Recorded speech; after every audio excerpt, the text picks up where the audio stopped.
And I say that because my daughter, recently, the thing is the old Pokemon series, which was big when my boys were younger. And with the Pokemon series, there's this kind of like older, wiser character, if I'm not mistaken. I may be mistaken.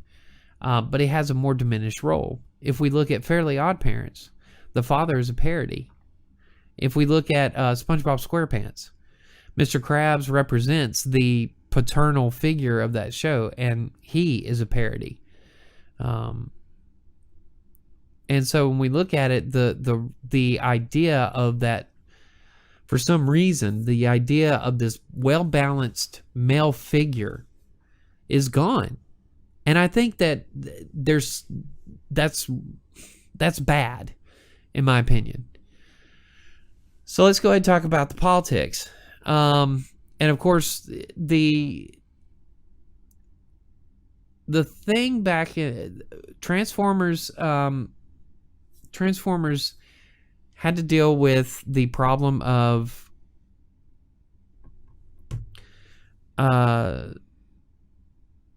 Transformers had to deal with the problem, or dealt with the problem of not enough female representation in their cartoons by introducing RC, the token girl.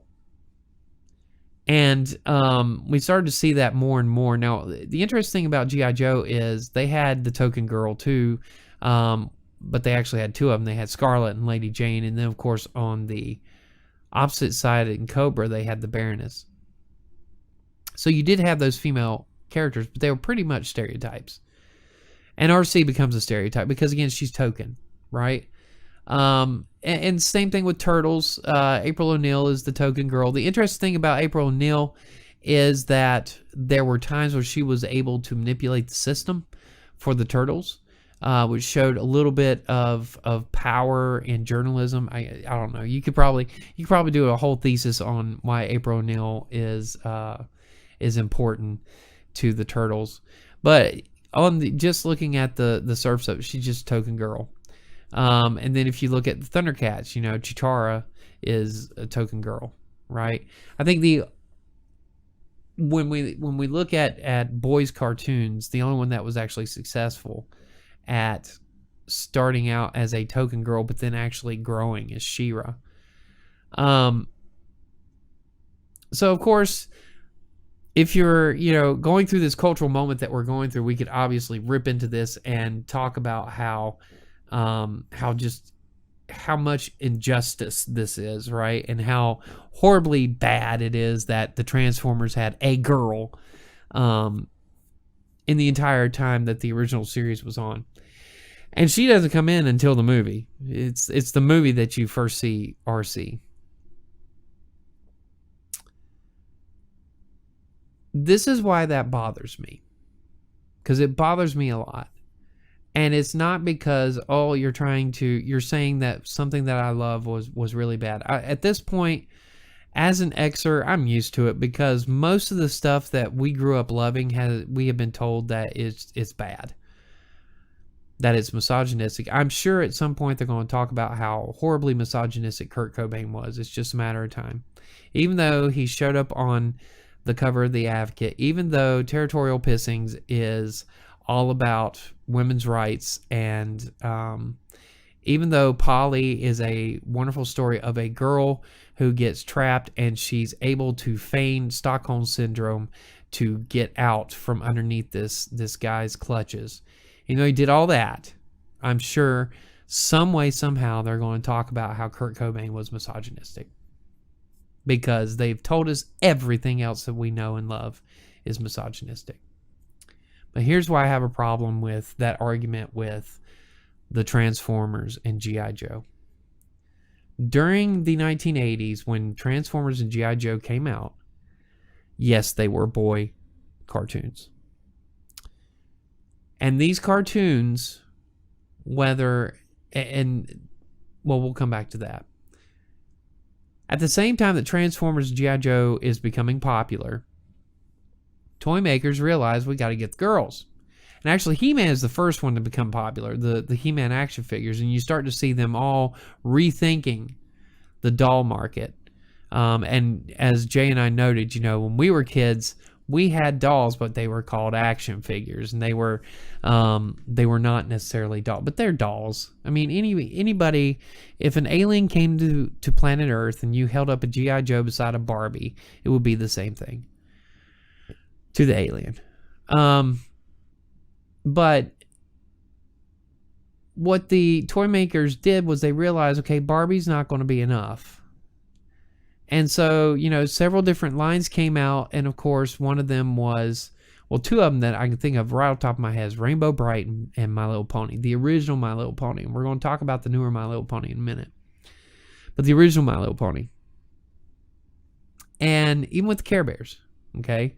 You get the Care Bears too. Now, the Care Bears, you had male and females, right? And with the Smurfs, you had mostly male, and then you had the one Smurfette, right? The token girl. But with My Little Pony, it's largely an all-female cast. With Jim, the rock star, right? She's in an all-girl band, and her main competitors is another all-girl band. And you have a couple of males in Jim, but they're not as prominent and not as popular and not as powerful in the narrative as Jim and the Holograms or the Misfits, right? And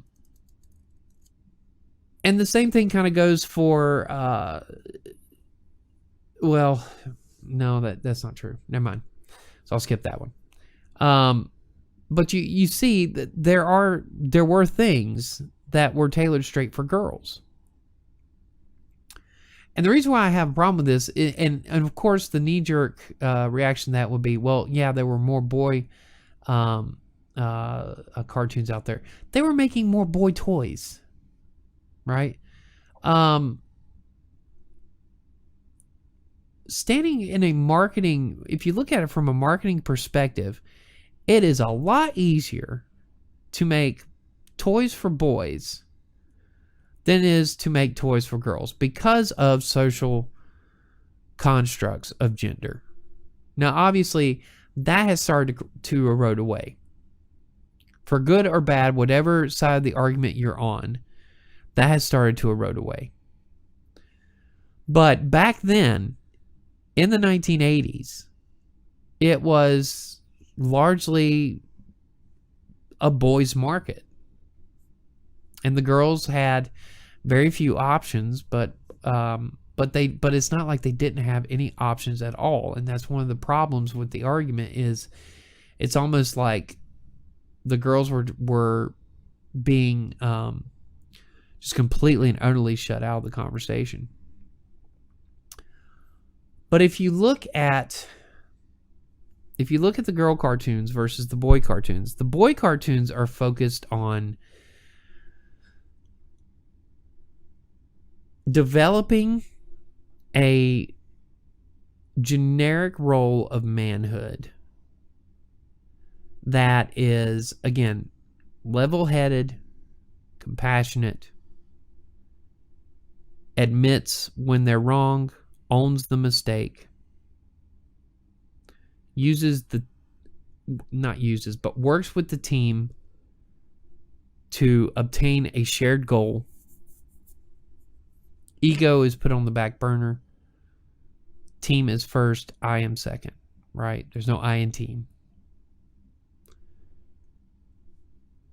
And I don't think that's wrong.